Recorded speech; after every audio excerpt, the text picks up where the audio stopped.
Assalamualaikum warahmatullahi wabarakatuh. Waalaikumsalam warahmatullahi wabarakatuh. Alhamdulillah. Alhamdulillahi nahmadu haqq hamdih wa nashkuru haqqa syukrih wa na'buduhu haqqa ibadatih wa nujahidu fi sabilihi haqqa jihadih wa natawakkalu alaihi haqqa tawakkulihi wa salawatullahi wa salamuhu ala khairi khalqihi nabiyyihi wa rasulihi wa ala alihi wa sahbihi. Subhana la ilma lana illa ma 'allamtana innaka antal alimul hakim. Wa man sara ala nahjihi wahtada bihadihi ila yaumil qiyamah. Qala Allah ta'ala fi kitabihil aziz wa huwa asdaqul qailin. A'udzu billahi minasy syaithanir rajim. Bismillahirrahmanirrahim. Wa kana Allahu ala kulli syai'ir raqiba. Wa qala an-nabiyyu sallallahu alaihi wasallam, "U'budillaha ka'annaka tarahu, fa illam takun tarahu fa innahu yaraka." Kehadapan yang mulia seluruh ahli silsilah Thariqah Qadiriyah Naqsyabandiyah Mahad Suryalaya Sirna Rasa khususon Hadaratil Alama Al-Fakhamah, Guru Agung kita semua Syekh Mursyid kita yang mulia Pangarsa Abaos Al-Fatihah. A'udzubillahi minasyaitonir rajim. Bismillahirrahmanirrahim. Maliki yaumiddin. Iyyaka na'budu wa iyyaka nasta'in. Ihdinas siratal mustaqim, siratal ladzina an'amta 'alaihim ghairil maghdubi 'alaihim waladdallin. Amin. Yang kami muliakan para wakil talqin yang tidak saya sebutkan satu persatu tanpa mengurangi rasa hormat saya kepada beliau. Yang kami muliakan para ustadz, ustadzat, para kiai, ulama, hujjaj, terutama yang memfasilitasi atau pemangku manaqib online sedunia, khususnya Teh Hajah Susi si milik kita bersama. Ahlan Teteh. Senyummu menghibur kita semua. Umi Syahid, Ibu Hajah Wahyuni, yang saya sering dengar namanya dulu dari Teh Niken ya. Mbak Niken dulu, ternyata ketemunya di online dengan saya. Alhamdulillah. Ibu Hajah Kartini di Texas, Bunda Ira, dan para petugas manaqib online yang dimuliakan Allah, terutama Opa ya, Masya Allah. Ini sudah berapa ya mendapat borongan yang mulia Opa ini tadi, berapa dapat tawasulan, dapat apa lagi tadi? Dapat tawasul, tanbih, manqobah ya, tanbih. Terima kasih ke Opa, ting sehat. Opa. Khususon yang saya cintai adalah seluruh pecinta kesucian jiwa di seluruh dunia. Alhamdulillah, kita bersyukur kepada Allah dengan setinggi-tingginya pujian kita kepada Allah Subhanahu wa Ta'ala. Dan kita menyembah kepada Allah dengan penyembahan yang sebenar-benarnya. Dan sama-sama mari kita sama-sama berjihad di jalan Allah. Baik itu jihad fisik, baik itu jihad hati nurani, atau disebut jihad batin. Alhamdulillah, pada hari ini adalah kemuliaan yang kedua yang diberikan oleh para pemangku manaqib, dan terutama diberikan oleh Pangarsa Aba Aos. Dulu sih Aba Aos pernah ngomong begini, Nui, amun ya laki ku abah geus disuruh kamana-mana, disuruh ceramah, disuruh ngomong.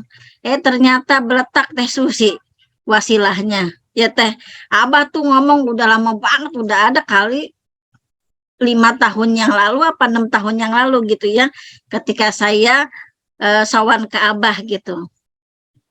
Cuman saya izinkan karena ilmu yang saya punya belum seberapa.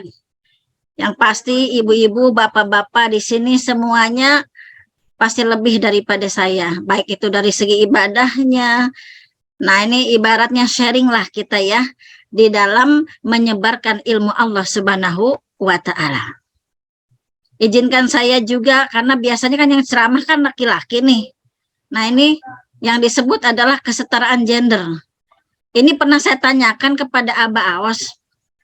Abah, apakah perempuan ini di dalam Thorikot Qadiriyah Naqsyabandiyah ini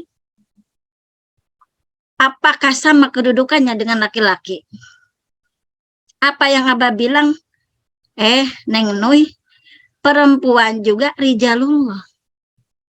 Oh, berarti tidak ada dilihat dari jenis kelamin. Ketika perempuan dan laki-laki beribadah, itu mendapatkan hak yang sama. Makanya saya jatuh cinta di dalam Toriko ini. Toriko itu sangat banyak di dunia ini, tapi yang di bawah NU itu ada 44 Toriko. Ada yang mu'tabaroh, ada yang goiru mu'tabaroh. Nah, alhamdulillah Torikoh yang kita ikuti ini adalah torikoh yang mu'tabarah. Artinya apa? Ada gurunya. Gurunya itu seperti rantai nyambung-nyambung dari Syekh Muhammad Abdul Ghawus radhiyallahu anhu yang sebelumnya nyambung kepada siapa? Abah Anam Syekh Ahmad Sohibul Wafat Tajul Arifin. Nyambung lagi ke yang sebelumnya siapa? Abah Sepuh. Nyambung lagi kepada siapa terus sampai kepada Kangjeng Rasul. Kangjeng Rasul nyambung lagi kepada siapa? Malaikat Jibril. Malaikat nyambung kepada siapa? Dia adalah sang mursyid yang pertama, al-awwal, yaitu Allah Subhanahu wa ta'ala. Karena ketika kita bertorikoh, kalau tidak ada mursyidnya bahaya. Kenapa? Karena kita masih suka digoda oleh setan-setan dari jenis jin. Kalau sedang melaksanakan namanya setan. Kalau iblis yaitu tokohnya begitu ya.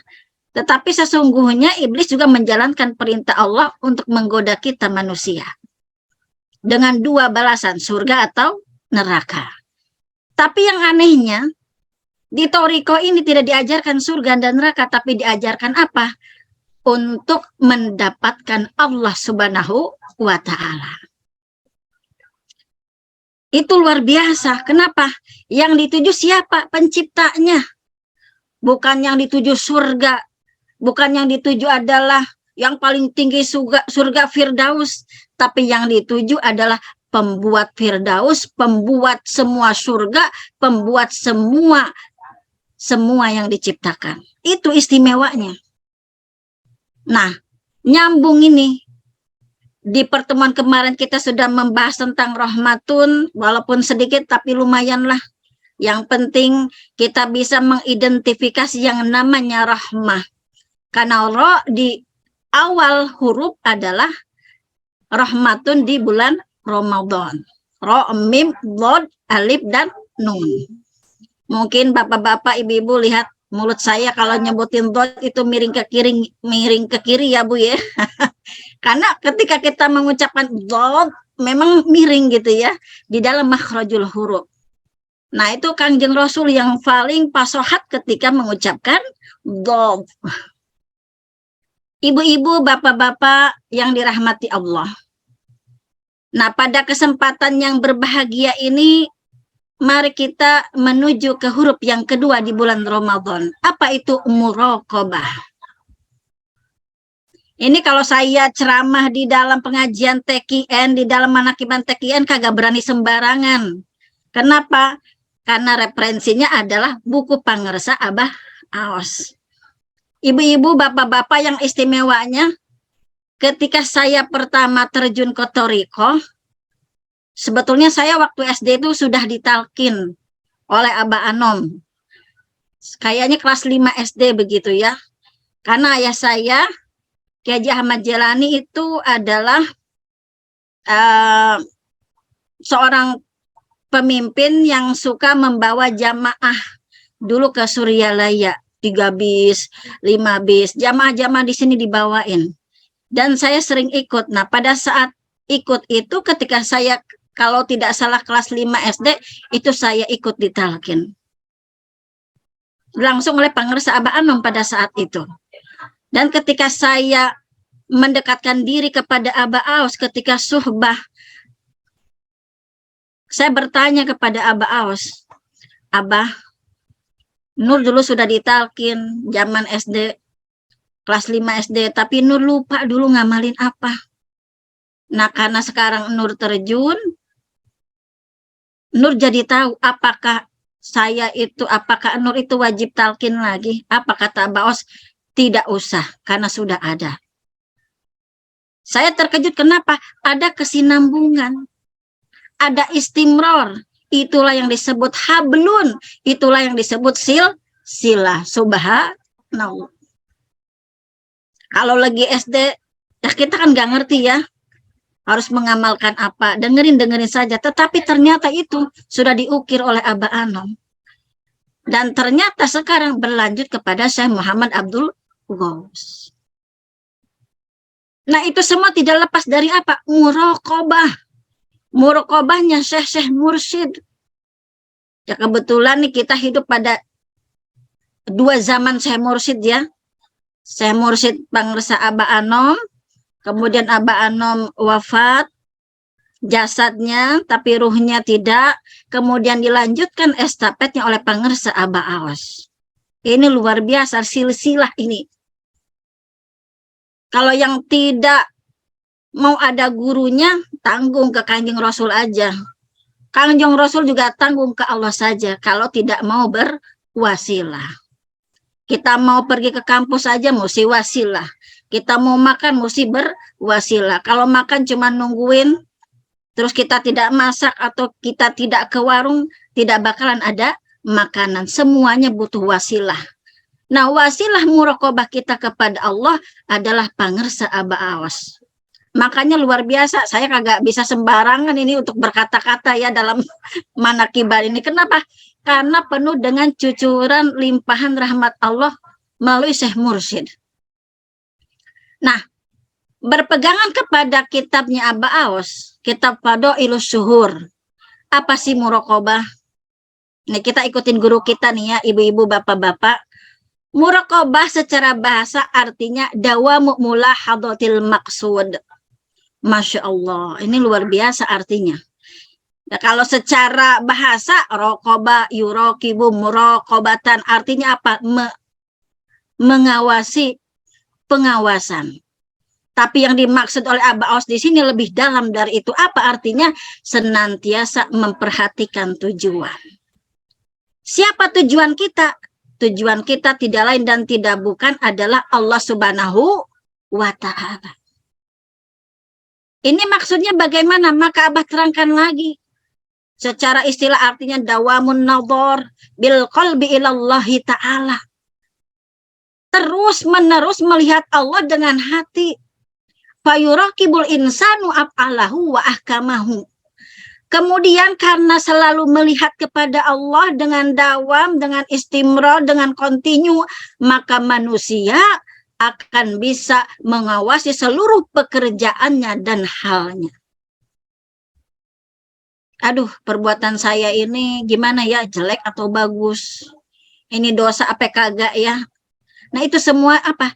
Diawasi oleh si empunya. Wa yubaru anhu bistisyari nadarillahi ta'ala ilaihi fi harakatihi wa sakanatihi.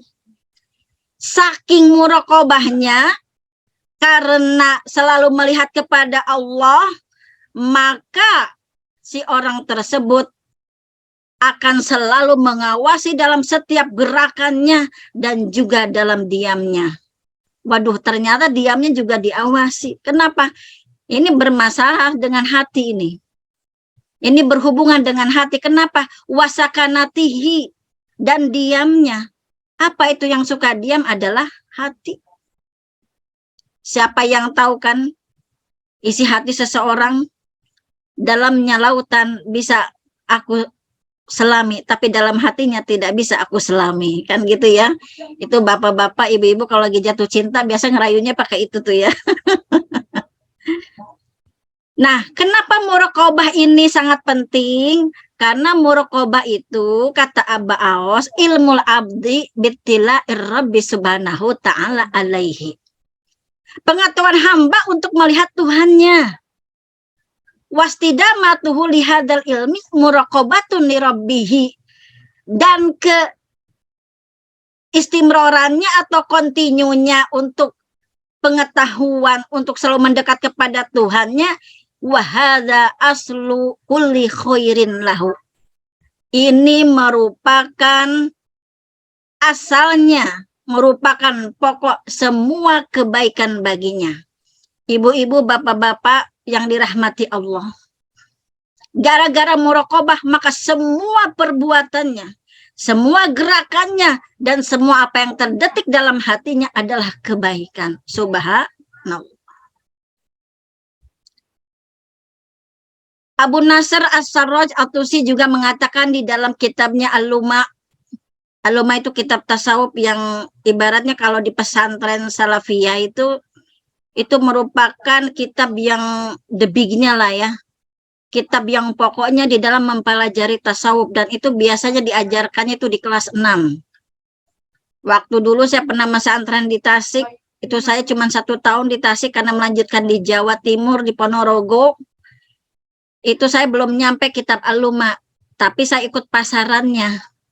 Biasanya nih kalau bulan Ramadan di pesantren itu kan suka ada pasaran. Nah, saya seneng tuh ngaji kitab-kitab tauhid.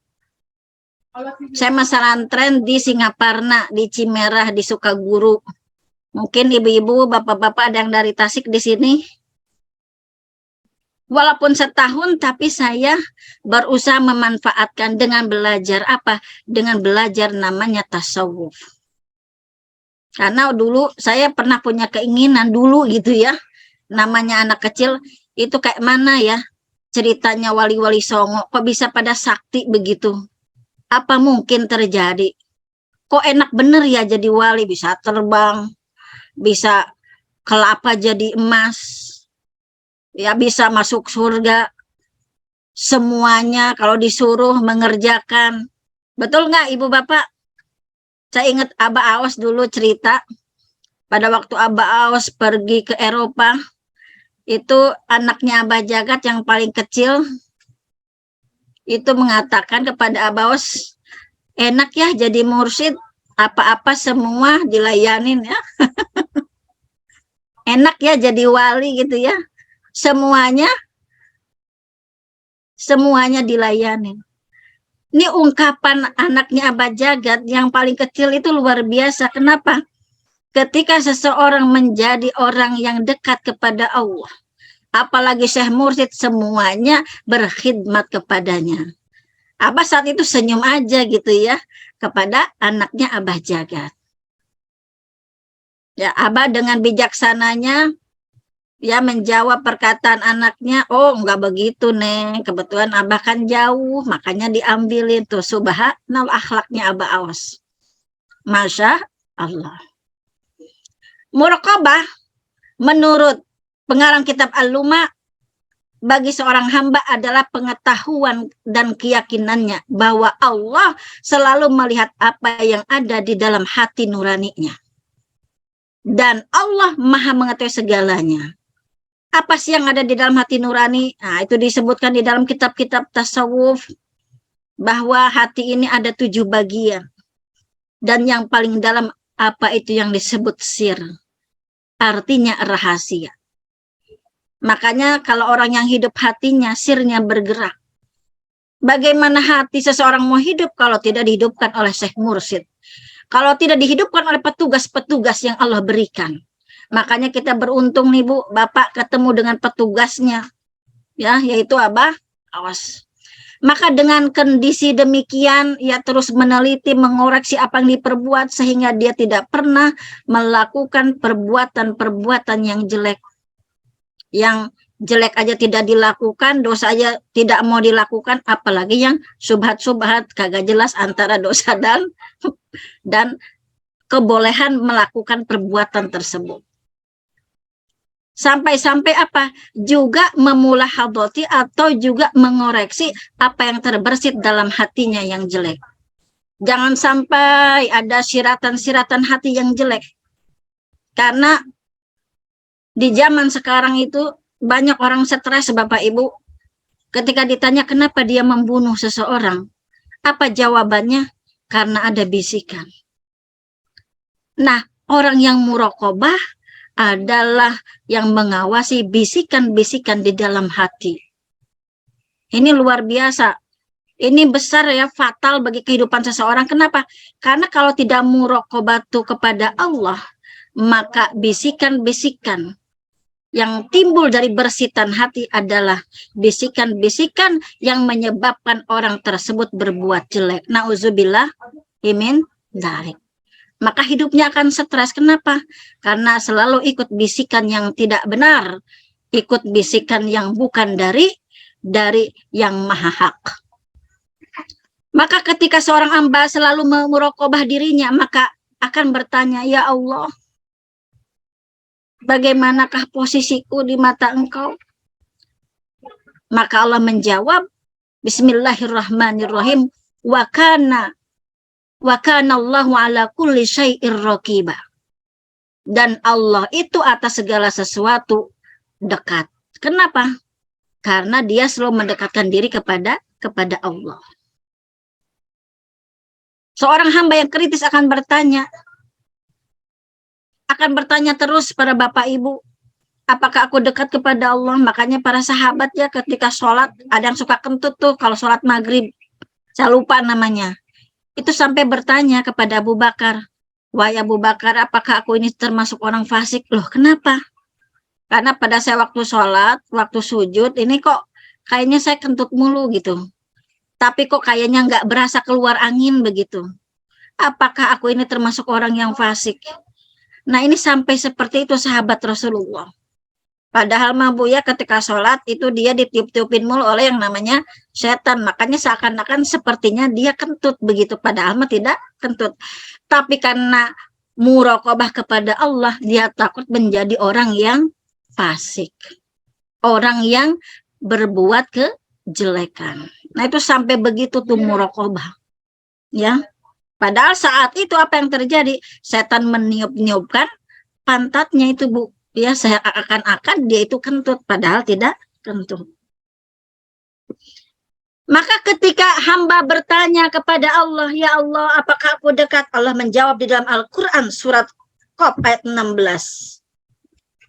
Wa nahnu aqrabu ilaihi min hablil warid. Dan kami lebih dekat kepadanya daripada urat leher. Jadi Masya Allah. Kenapa kita lebih dekat daripada urat leher? Karena ruh kita adalah ruhnya Allah. Wa nafakhtu fihi min ruhi. Makanya tidak pernah bisa lepas dari Allah, Bu. Nah, ini yang namanya muraqabah ini tidak lepas daripada yang namanya ihsan.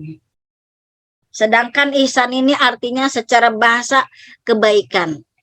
Secara istilah anta budallaha ka'annaka tarahu wa illam takun tarahu fa innahu yaraka. Ihsan ini adalah pokok agama Islam yang ketiga. Ketika saya mengadakan ujian untuk para mahasiswa, saya selalu menanyakan ini. Kenapa? Karena ini penting sekali. Jangan sampai generasi penerus kita tidak tahu pokok agama Islam. Tapi apa yang terjadi ketika saya tanya, ada berapa pokok agama Islam? 5 katanya. Masya Allah. Ternyata banyak yang tidak mengetahui. Dikiranya pokok agama Islam itu cuman yang pertama syahadat, yang kedua mendirikan ibadah sholat, yang ketiga menunaikan zakat, yang keempat berpuasa di bulan suci Ramadan, yang kelima ibadah haji. Ternyata para pemuda kita hanya tahunya itu saja. Ini ada kemerosotan pengetahuan agama untuk generasi muda. Ini saya sedih, kenapa? Karena pendidikan agama banyak yang tidak melekat di dalam hati generasi penerus. Makanya Toriko ini sangat cocok sekali, mesti diwawalin kata Abau. Ibaratnya di Wawalin itu kalau orang mau makan langsung disuapin. Kenapa? Banyak yang tidak mengerti pokok agama Islam. Pokok agama Islam ada 3. Yang pertama adalah Islam.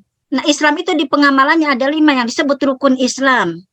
Yang kedua adalah iman. Yang pengamalannya ada di 6 rukun iman. Dan yang ketiga ihsan. Tidak mungkin ada ihsan kalau tidak ada Islam dan iman. Ketiganya saling berkaitan. Tidak bisa, saya udah dah ngerjain syariatnya aja. Nggak usahlah kita bertauhidan gitu ya. Udahlah kita mengerjakan yang biasa aja lah. Itu kan Nabi gitu. Itu kan Nabi Muhammad, kan kita bukan Nabi. Nah, kata-kata ini yang sering muncul di masyarakat. Padahal yang Allah ajarkan tidak begitu. Yang Allah ajarkan adalah kita untuk mencontoh Nabi Muhammad Sallallahu Alaihi Wasallam. Disebutkan di dalam Al-Quran, man huwa Muhammad, huwa insanun kamilun. Adalah manusia yang sempurna. Siapa manusia yang sempurna? Orang yang mempunyai Islam, iman, dan ihsan. Maka sungguh berbahagia orang yang bertasawuf. Kenapa? Karena pengamalan ihsan adanya di tasawuf. Bu, kalau orang yang bersyariat, apakah sampai kepada Allah? Allah yang tahu jawabannya, tapi menurut para ulama, itu nyampainya lama. Kenapa? Karena tidak pakai kurbah toyyarah. Kurbah toyyarah itu artinya pendekatan dengan terbang. Artinya kita berjalan menuju Allah itu dengan apa? Dengan toyyarah, dengan terbang. Ada yang menuju Allah itu dengan jalan kaki. Ini ibarat umpama ya Bu, kiasan majazi. Ada orang yang menuju Allah naik mobil, tapi kalau orang yang sudah bertasawuf, apalagi ikut pangersa guru, maka dia akan terbang dengan apa? Dengan sayap-sayapnya. Subhanallah. Nah, apa sih yang disebut kurbah? Di dalam kitab Al-Lumah dijelaskan, kurbah adalah kondisi keadaan spiritual seorang salik, seorang orang yang berjalan menuju Allah. Kurbanya hamba adalah apa? Menyaksikan dengan mata batinnya, dengan hati nuraninya akan kedekatan Allah dengannya. Ibu-ibu, bapak-bapak, sekarang saya tanya, merasa dekat tidak dengan Allah? Bu,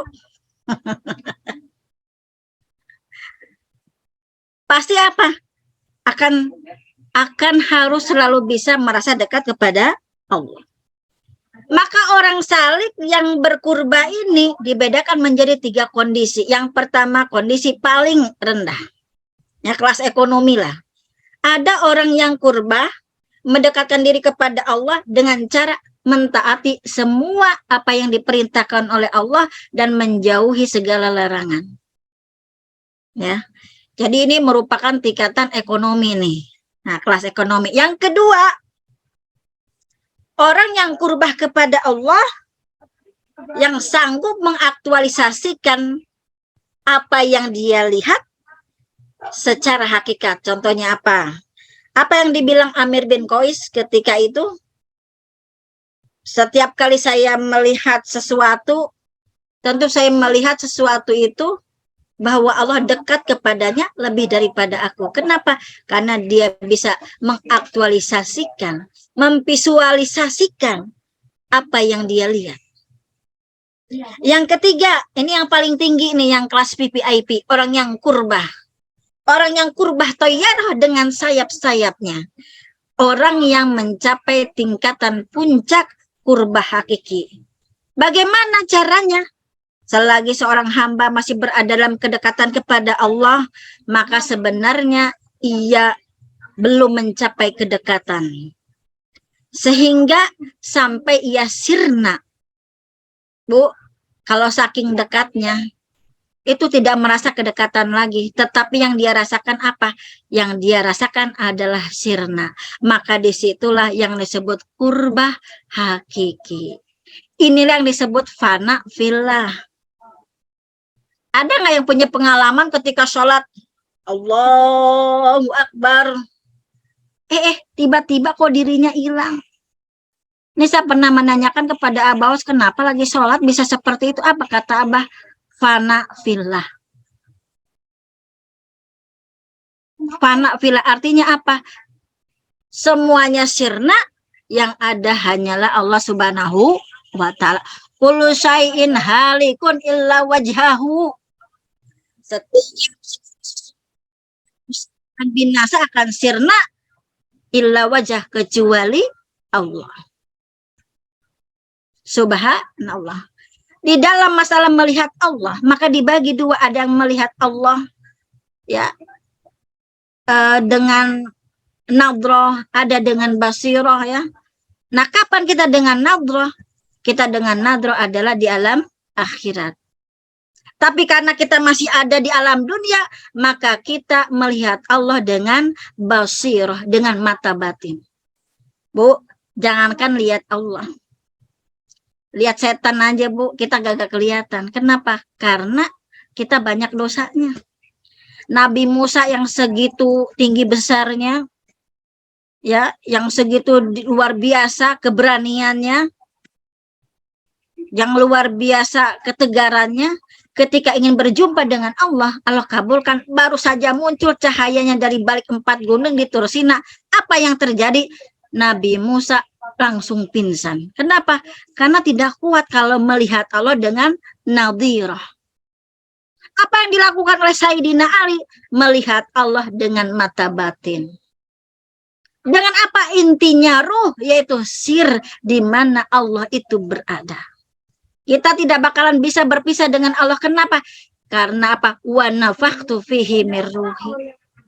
Selama ini ruh, Bu, di mana ruh? Wa nafakhtu fihi mir ruhi. Dan aku tiupkan ruhku. Artinya apa? Makanya ada seorang saintis itu sampai membuat artikel itu ya, particle of God ya. Dia selalu mencari Tuhannya. Partikel Tuhan. Apa itu partikel Tuhan? Ruh. Ruh itu apa? Nafas. Nih nafas. Coba kalau Teh Susi nih lupa napas 10 menit, apa yang terjadi kira-kira? Nafas. Kalau kagak napas kan orang, apa yang terjadi? Kalau misalkan seseorang tidak bisa bernapas 10 menit atau tidak napas 10 menit, apa yang terjadi? Kematian. Kenapa? Karena ruhnya sudah keluar dari jasadnya. Maka ibu-ibu, bapak-bapak, pecinta kesucian jiwa yang dirahmati Allah. Guru kita menerangkan lagi, bagaimana sih cara kita bisa bermuraqabah? Kata Abah Aos, maka kita harus bermuhasabah. Artinya apa? Kita harus selalu mengoreksi diri kita. Apa yang kita lakukan, kita koreksi. Ini betul apa tidak ya? Maka ketika seseorang ingin mengatakan sesuatu, oh iya, gak usah deh dikatain, nanti takutnya dibicarakan terjadi jelek. Takutnya nanti dikip gitu ya. Maka apa yang keluar dari mulutnya adalah perkataan-perkataan yang mulia. Subhanallah. Maka para ulama mengatakan ya, kenapa sih kita itu ketika menyembah kepada Allah, ubudillaha ka'annaka tarahu, kenapa pakai huruf kaf? Sembahlah Allah seakan-akan kamu melihat Allah. Kenapa enggak langsung melihat saja sih? Kenapa seakan-akan sih? Kenapa?